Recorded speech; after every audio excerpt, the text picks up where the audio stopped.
लग्न जमत नाही, पत्रिका जुळत नाही किंवा या ठिकाणी केलेले लग्न कधीच तुटत नाही किंवा ते करायला कुठलाही मुहूर्त लागत नाही। आणि त्यामुळेच या मंदिराचे वैशिष्ट्य म्हणजे या मंदिरात शुभ कार्य किंवा विवाह करण्यास कोणताही मुहूर्त लागत नाही असे हे जगातील एकमेव मंदिर आहे अशी मान्यता आहे। दैत्य गुरु शुक्राचार्य यांचे एकमेव मंदिर महाराष्ट्रात आहे। दंडकारण्य म्हणून प्रसिद्ध असलेल्या अहिल्यानगर जिल्ह्यातील कोपरगाव बेटात गुरु शुक्राचार्यांचे एकमेव मंदिर आहे आणि हे मंदिर शिर्डी साईधाम पासून अवघ्या 12 किलोमीटरच्या अंतरावर आहे।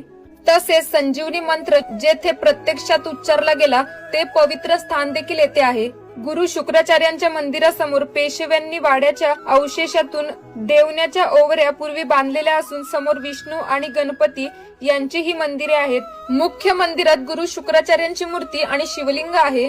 काळ्या पाषाणातील नंदीची मूर्ती आणि नंदी समोरील कासव मुख्य मंदिराबाहेर आहे। मंदिर शिव